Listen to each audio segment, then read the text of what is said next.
croire que vous faites un choix, et plus c'est gros, moins vous le voyez. Victor Vincent a un atlas. Il fait défiler les pages et demande à Vai Malama de dire stop. Victor lui demande si elle veut s'arrêter là ou continuer. Elle choisit de continuer. Est-ce que vous voulez aller plus loin? Est-ce que vous voulez qu'on arrête ici? Non, continue. On y va. Stop à nouveau, et cette fois on s'arrête pour de bon sur une page de l'atlas. Vai utilise un feutre pour tracer à l'aveugle un cercle sur la page. Les spectateurs, de leur côté, écrivent chacun le nom d'une ville sur une ardoise. Victor montre la ville entourée, il s'agit de Rome. Nous sommes ici, en Italie. Nous sommes sur la ville de Rome. Et là, boum, tous les spectateurs ont écrit Rome. Incroyable! Commençons par le forçage de la page, car oui, la ville de Rome est un choix forcé. Cet atlas comprend plus de 14 500 noms de lieux. On aurait pu tomber sur la ville de Höfn en Islande ou en plein milieu de l'océan, mais non, on est tombé sur une capitale européenne que tout le monde connaît. C'est quand même bien foutu. La première fois que Victor s'arrête, on peut voir le haut de la page choisie. Et quand on regarde la page de l'Italie, la correspondance me semble assez évidente. Ça veut dire que dès le premier choix, on est sur la page de l'Italie. Cette page doit être marquée pour pouvoir l'atteindre facilement et uniquement au toucher. Mon hypothèse, pour forcer la page d'un livre, c'est l'utilisation de pages de tailles différentes, comme sur ce schéma. Dès que le pouce sent une différence de taille, on arrête de faire défiler les pages et le tour est joué. Le truc maintenant, c'est que quand Victor demande à Vai si elle veut continuer à faire défiler les pages, elle dit oui. S'il allait vraiment plus loin, on quitterait la page de l'Italie et le tour serait foutu. Alors, quelle ruse utilise Victor pour tomber à nouveau sur l'Italie? C'est simple, au lieu de continuer à partir de là où il reprend du début, comme on peut le voir sur cet extrait. Non, continue. On y va. Stop. Ici? Et personne ne semble le remarquer, c'est ouf, non? Des trucs ont lieu sous notre nez, à la vue de tous, et on s'en rend pas compte. C'est un des aspects les plus amusants de la magie, je trouve. Bref, la page est forcée. Comment forcer la ville de Rome précisément maintenant?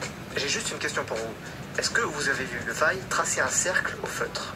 Ce que vous avez vu, c'est Vai utilisant un feutre sur la page, mais sans que la page soit visible.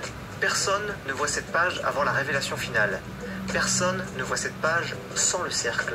Et oui, le cercle est tracé depuis le début, et quand Victor demande à Vai d'en dessiner un, il lui donne un feutre qui ne fonctionne pas. Elle a la sensation de tracer. On a tous l'impression qu'elle trace quelque chose, mais en fait non. Entre nous, ce magnifique petit cercle sur la page est trop bien foutu pour avoir été tracé à l'aveuglette par en dessous. Essayez un peu de tenir un feutre comme ça et de tracer un cercle par en dessous. Ça devrait donner un truc dans ce genre-là.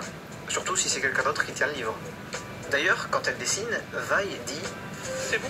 C'est pas très long. Ah bon, regardez. Et quand elle regarde son soi-disant cercle, je pense qu'elle se rend compte que ça peut pas être le sien. Bien, on sait que Rome a été forcé.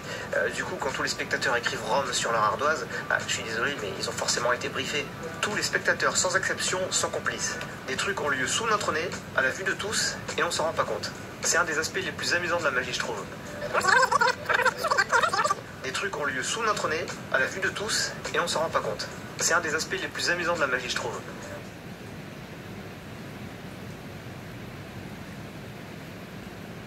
C'est ce qu'on appelle une diversion. Amener votre conscience vers une trajectoire particulière, ainsi, vous ne pouvez pas voir les autres trajectoires.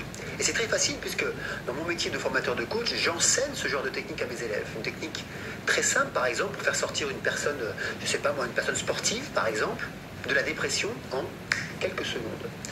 Une personne dépressive est dans une trajectoire, celle de la dépression. Donc sa conscience et son cerveau ne verra jamais la lumière ni la joie. Pour la faire sortir de cette dépression, on ne va jamais lui parler de son problème, mais on va simplement faire une diversion.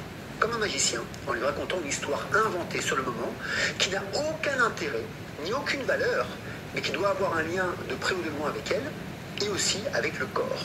Comme par exemple, tu sais, hier, j'ai été faire une session de surf, et au moment où j'ai voulu me relever, j'ai failli perdre l'équilibre. Mais je me suis rattrapé au dernier moment et c'était absolument merveilleux, c'était extraordinaire. J'ai pris une vague comme jamais j'en ai pris. Quel pur moment de plaisir, de joie, de communion avec les éléments. Et pendant que je raconte cette histoire, qui parle de moi, je vais en même temps relever le dos de la personne, celle qui est dépressive. Puis en même temps mettre ses épaules en arrière. Et puis je vais lui mettre la tête droite. Comme si je voulais vivre ces moments avec elle, comme si je voulais la faire surfer avec moi. Ce simple mouvement a pour effet de remettre la joie dans le cerveau. Et j'accentue cela avec l'intensité de mes mots et les émotions que mes mots. Et à chaque fois que je dis la joie, le bonheur, en même temps, qu'est-ce que je fais? Je vais faire une légère pression sur une partie spécifique de son corps qui sera toujours au même endroit. Ainsi, elle réagira à une émotion positive ou un léger sourire. eh ben, je lui renverrai ce message, cette pression qui ira à son cerveau et qui lui dira « Tiens, là, tu ressens du plaisir ». Et quand j'ai terminé mon histoire et que la personne est totalement redressée, je lui demande de me raconter un souvenir qu'il a aussi mis dans cette joie, un pur moment de plaisir, et répétant les mêmes mots que j'avais dit et en appuyant toujours sur son corps au même endroit. Ceci, pourquoi faire? Pour envoyer le même message de joie à son cerveau. Et là, la personne change de ton, sourit car elle n'est plus dans le présent dépressif, mais dans son passé agréable. Et dès qu'elle atteint son paroxysme, je fais une dernière pression pour ancrer la joie dans ce cerveau, je m'écarte d'elle et lui fais prendre conscience de sa joie du moment présent. La dépression a disparu. Et maintenant, on peut démarrer la session de coaching. Vous voyez ici, la diversion est faite, je dirais, dans un but de croissance positive. C'est ce que j'appelle dans mon école de coach l'influence positive. Mais vous pouvez aussi comprendre que cette même diversion peut être faite à des fins machiavéliques. Il est tout aussi possible de mettre les mêmes personnes en dépression dans la seconde même, ce que je fais aussi d'ailleurs dans la formation de coach. Car parfois, il faut mettre quelqu'un dans un état dépressif, puis le faire sortir de cet état dépressif, puis l'y remettre pour qu'il se rende compte de la dépression. Et qu'il se rende compte aussi que la dépression, c'est un choix. Sauf que moi, je l'enseigne. Par contre, quand la diversion n'est pas enseignée, alors elle est subie et vécue comme une réalité. Et nous en vivons une actuellement en grandeur nature. C'est un projet qui nous dépasse tous, un projet d'ailleurs de grande envergure. En 2015, ça a été inauguré par certains de ces 26 plus riches personnes de notre monde. Sous couvert de 17 buts ou objectifs mondiaux, tous plus honorables les uns que les autres, comme plus de pauvreté dans le monde, plus de personnes qui ont faim, comme une meilleure santé en général, une éducation de qualité, l'égalité des sexes, de l'eau pure et accessible à tout le monde, une énergie clean et abordable, un travail décent et une économie croissante, des nouvelles innovations pour de meilleures infrastructures industrielles, la réduction des inégalités, des villes et des villages qui auront un développement durable, une consommation et production responsable, la prise de décision de faire passer les problèmes climatiques en priorité, la préservation des océans, une vie en accord avec la nature, une justice juste et solide, et l'entraide pour but commun. Je signale en passant tout de même qu'il n'y a aucun but pour le génocide animalier du XXIe siècle. Ces buts sont le principe de la diversion. Tous les membres de l'organisation qui s'appelle Global Goals, les buts globaux, œuvrent ardemment pour utiliser la pandémie pour reconstruire un nouveau monde, le leur. Ce projet a démarré en 2015 et a pour date limite 2030. En gros, les membres de The Global Goals veulent réaliser en 15 ans ce qu'aucun pays, aucun gouvernement, aucune humanité n'a réussi à faire depuis que la Terre existe. Sur le papier, nous rêvons tous d'un monde tel qu'il nous est présenté, n'est-ce pas? C'est ici que la diversion se place. Alors que nous sommes tous désœuvrés, nous voulons tous que cela s'arrête, nous voulons tous un monde meilleur. D'ailleurs, en termes de communication et marketing, ils ont mis le paquet. Un visuel parfait, reconnaissable, belle couleur, inspirant la joie, dans un monde proche d'une poubelle flottante où les inégalités, la souffrance, la dépression, les suicides, les pertes de repères n'ont jamais été aussi grandes. Je vous rappelle tout de même que les gourous de sectes ne prennent que les gens les plus démunis pour les motiver à entrer dans leur secte. La population mondiale est démunie actuellement sous couvert d'un virus. Je vous laisse deviner qui sont les gourous et qui sont les adeptes. Et ils ne s'en cachent pas. Ils annoncent clairement que la pandémie est un portail et qu'il faut l'utiliser pour tout modifier le système. Whatever it is, coronavirus has made the mighty kneel and brought the world to a halt, like nothing else could. Our minds are still racing back and forth, longing for a return to normality, trying to stitch our future to our past and refusing to acknowledge the rupture. But the rupture exists. And in the midst of this terrible despair, it offers us a chance to rethink the doomsday machine we have built for ourselves. Nothing could be worse than a return to normality. Historically, pandemics have forced humans to break with the past and imagine their world anew. This one is no different. It is a portal, a gateway between one world and the next. We can choose to walk through it, dragging the carcasses of our prejudice and hatred, our avarice, our databanks and dead ideas, our dead rivers and smoky skies behind us. Or we can walk through lightly, with little luggage, ready to imagine another world.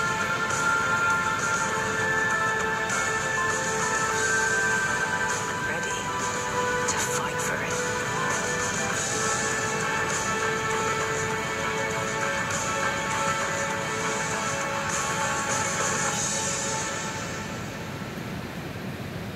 Tous les dirigeants du monde y participent, sauf Donald Trump. Et nous y retrouvons comme fondateurs premiers la fondation Bill et Melinda Gates, Google, Mastercard, Salesforce, UNICEF, Vision 2030 qui est un plan de développement mis en place par le prince héritier d'Arabie Saoudite, à la création de Global Go en 2015 avec le but final pour 2030. Et je laisse regarder les autres partenaires comme Coca-Cola, Nike, Unilever et des centaines d'autres. Oui, un projet d'envergure, de modification en profondeur de notre système existentiel qui passe inaperçu, car il est sous nos yeux et que nous sommes victimes de diversion. Des trucs ont lieu sous notre nez, à la vue de tous, et on s'en rend pas compte. C'est un des aspects les plus amusants de la magie, je trouve.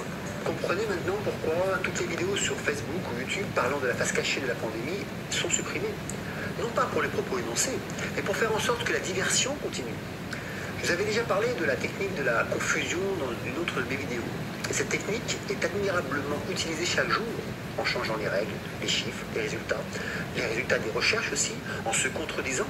Ainsi, ne sachant plus quoi penser, alors certains accepteront les décisions d'une autorité perçue. Et leur message est très bien fait en termes de communication. Les messages subliminaux qui traversent aussi. Alors oui, la chute de l'économie mondiale est programmée pour pouvoir mettre toute la classe moyenne en difficulté à avoir un meilleur contrôle sur elle. Rendre les pauvres plus pauvres qu'ils ne le sont. Rappelez-vous, le monde est un business dont nous sommes les produits.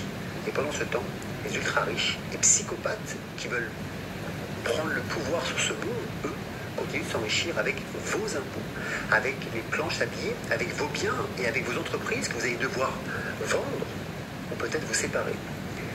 Et ça passera par le retrait de l'argent liquide pour remplacer le cash par l'argent électronique, avec les transactions de plus en plus faciles, rapides, et un traçage sans demi-mesure grâce à la technologie 5G, puis la 6G, qui est déjà à côté de chez vous d'ailleurs. Ici à Bali, ils nous ont déjà remplacé les box d'accès Internet avec des box 5G. Et les antennes sont déjà implantées. Ça passera aussi par l'obligation d'une bonne santé, comme il l'affiche sur le site de The Global Goals, par l'obligation d'être bien vacciné contre toutes les maladies où vous pourriez nuire à la population mondiale par, je dirais, un autre formatage à l'école, par le contrôle des pauvres et des classes moyennes. Nous entendons déjà les décrets ou les lois proposant de ne pas autoriser de personnes à voyager si elles ne sont pas vaccinées contre le Covid. C'est ainsi que l'on réduit nos libertés par le retrait de nos plaisirs et de tous nos plaisirs de vie. Tout ce qui nous rend heureux, comme manger tard au restaurant, aller au cinéma, aller chez des amis, aller à un concert, faire une formation. Alors, quoi faire au milieu de ces psychopathes manipulateurs, menteurs, faux furieux, avides de pouvoir, voyant le monde et les humains comme des produits? Une fortune comme Mark Zuckerberg lui permettrait normalement de vivre pendant les 50 ans qu'il lui reste à vivre avec environ 60 millions de dollars de salaire mensuel, soit pratiquement 2 millions de salaires par jour, soit presque 100 000 dollars à la minute, soit un salaire de 1700 dollars à la seconde. Et vous pouvez multiplier par 3 pour le président d'Amazon. Alors, qu'est-ce qui peut motiver un être humain, mortel, comme tous les autres êtres humains, à continuer à courir après l'argent, à continuer à se battre pour la réduction des taxes, alors qu'il a atteint des montants qui n'ont plus aucun sens de vie profonde? Je ne vois qu'une seule réponse: une maladie mentale. Et je peux vous dire une troisième chose. On ira ensemble vers ce nouvel ordre mondial. Et personne, je dis bien, personne ne pourra s'y opposer. Alors, comment agir au milieu de tout ça? Tout d'abord, restez avec les yeux et les oreilles bien ouverts et regardez toujours les deux mains du magicien. sien, et surtout la main qui ne vous montre pas. Ignorez ceux qui suivent la voie de la peur, toute personne qui tentera de vous faire accepter cette pseudo-pandémie. Ignorez les personnes qui tentent de vous faire accepter le vaccin, le carnet de santé électronique. Surveillez aussi les applications de vos téléphones. Concentrez-vous sur les opportunités à prendre de cette situation. Vous n'échapperez pas au changement, alors anticipez-les. Et même si des vampires d'ambition autour de vous vous pointent du doigt, it's okay. Et si la situation est difficile, et si la solution c'est de changer de métier, peut-être de changer de lieu, de vie par exemple, de relation, mais aussi de style de vie pour préserver votre liberté, alors le seul conseil que je peux vous donner, c'est de le faire. Ces 5 derniers mois, j'ai accompagné plus de 80 personnes à changer de trajectoire de vie professionnelle. Ça a été des virages à 180 degrés. Rappelez-vous que vous n'êtes pas seul non plus. Nous sommes des millions dans le monde à résister chacun à notre manière. Nous sommes des millions à lutter à notre manière, à informer, à éveiller avec bienveillance. Regroupez-vous, communiquez ensemble sur les opportunités à prendre, sur les changements que vous allez mettre en place. Anticipez votre avenir avant que d'autres ne décident pour vous de votre vie. Si vous avez des fonds, par exemple, alors achetez de la terre ou investissez dans des entreprises éthiques. Ne laissez pas votre argent en épargne. Les banques, toutes les banques sont en faillite. Connectez-vous aussi avec vos valeurs et ne les violez pas. Et surtout, ne les violez pas vous-même, parce que vous allez le regretter. Rappelez-vous aussi qu'ils ne sont qu'une poignée, mais qu'ils ne sont pas le monde. Chacun a le droit de jouer sur cette terre. Chacun a le droit de s'amuser sur cette planète, car elle n'appartient à personne. Pour jouer votre vie, vous devez commencer par reprendre le contrôle de celle-ci, psychologiquement, spirituellement, financièrement, relationnellement et professionnellement. Nous vivons un moment charnière de notre histoire. Vous savez quoi? Nous avons 2 choix. Laissez d'autres personnes décider de la teinte que d'apprendre notre vie. Décidez soi-même de la couleur de celle-ci.